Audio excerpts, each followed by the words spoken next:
ಬೆಂಗಳೂರಲ್ಲಿ ಈಗಿರೋ ವೆದರಿಗೆ ಈ ಥರದ್ದೊಂದು ವಡೆ, ಅದ್ರ ಜೊತೆಗೆ ಒಂದು ಟೀನೋ ಕಾಫಿನೋ ಇದ್ದರೆ ಯಾರಿಗೆ ಇಷ್ಟ ಆಗಲ್ಲ ಹೇಳಿ. ಎಲ್ಲರಿಗೂ ನಮಸ್ತೆ, welcome back to my channel. ಇವತ್ತಿನ ವಿಡಿಯೋದಲ್ಲಿ ಬಿಸಿ ಬಿಸಿಯಾದ ಮದ್ದೂರು ವಡೆ ಮಾಡ್ತಾಯಿದ್ದೀನಿ. ಮದ್ದೂರು ವಡೆ ಮಾಡೋದಕ್ಕೆ ಒಂದು 1/4 kg ಚಿರೋಟಿ ರವೆ ತೊಗೊಂಡಿದ್ದೀನಿ. ಇದ್ರ ಬದಲಾಗಿ ನಾವು ಮೀಡಿಯಮ್ ರವೆನೂ ಕೂಡ ತೊಗೋಬೋದು. ಇದ್ರ ಜೊತೆಗೆ 100 ಗ್ರಾಮಷ್ಟು ಅಕ್ಕಿ ಹಿಟ್ಟು ಮತ್ತು 2 ಟೇಬಲ್ ಸ್ಪೂನಷ್ಟು ಕಾಯಿಸಿರೋಂಥ ತುಪ್ಪ, ನಂತರನ ರುಚಿ ತಕ್ಕಷ್ಟು ಹಸಿಮೆಣಸಿನ್ಕಾಯಿ, ಸ್ವಲ್ಪ ಕೊತ್ತಂಬರಿ ಸೊಪ್ಪು, ಸ್ವಲ್ಪ ಕರಿಬೇವು, 1 ಗಡ್ಡೆಯಷ್ಟು ಈರುಳ್ಳಿ ಸಣ್ಣದಾಗಿ ಹೆಚ್ಚಿರೋವಂಥದ್ದು ನಾನಿಲ್ಲಿ ಉದ್ದುದ್ದಕ್ಕೆ ಹೆಚ್ಕೊಂಡಿದ್ದೀನಿ.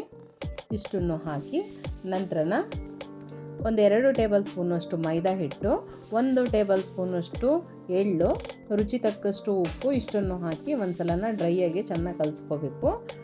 ಈರುಳ್ಳಿಲಿ ನೀರಿನ ಅಂಶ ಇರೋದ್ರಿಂದ ಒಂದು ಸಲ ಚೆನ್ನಾಗಿ ಕಲಿಸ್ಕೊಂಡ್ರೆ ನಂತರನ ಸ್ವಲ್ಪನೇ ನೀರು ಹಾಕ್ಕೊಳ್ತಾನೆ ನಾವು ಕಲಿಸ್ತಾ ಹೋಗಬೇಕು. ತುಂಬ ತೆಳುವಾಗೆಲ್ಲ ಕಲಿಸ್ಕೋಬಾರ್ದು. ನಾವು ಚಪಾತಿನ ಹಿಟ್ಟಿನ ಹದಕ್ಕೆ ಕಲಿಸ್ಕೊಂಡ್ರೆ ಸಾಕಾಗುತ್ತೆ. ಮದ್ದೂರು ವಡೆ ಎಲ್ಲ ಮಾಡೋಕ್ಕೆ ತುಂಬ ಸಿಂಪಲ್ ಆದರೂ ಕೂಡ ಟೇಸ್ಟ್ ಮಾತ್ರ ತುಂಬಾ ಚೆನ್ನಾಗಿರುತ್ತೆ. ಇವಾಗ ಈ ಹದಕ್ಕೆ ಕಲಿಸ್ಕೊಂಡ್ರೆ ಸಾಕು.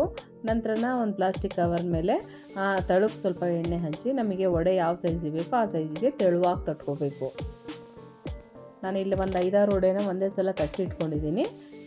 ನಂತರ ಎಣ್ಣೆ ಕಾಯಕ್ಕೆ ಇಟ್ಟಿದ್ದೀನಿ. ಎಣ್ಣೆ ಕೂಡ ಚೆನ್ನಾಗಿ ಕಾದಿದೆ. ಇವಾಗ ಒಂದು ಮೀಡಿಯಮ್ ಫ್ಲೇಮಲ್ಲಿ ಚೆನ್ನಾಗಿ ಕರಿಬೇಕು. ಒಂದು ಸ್ನ್ಯಾಕ್ಸೇ ಆಗಲಿ, ಒಂದು ಅಡುಗೆನೇ ಆಗಲಿ, ಹೊರಗೆ ಹೋಗಿ ತಿನ್ನೋದಕ್ಕಿಂತ ಮನೆಯಲ್ಲೇ ಮಾಡ್ಕೊಂಡು ತಿಂದಾಗ ತೃಪ್ತಿ ಸಿಗೋದ್ರ ಜೊತೆಯಲ್ಲಿ ಆರೋಗ್ಯ ಕೂಡ ಅಷ್ಟೇ ಒಳ್ಳೆಯದು.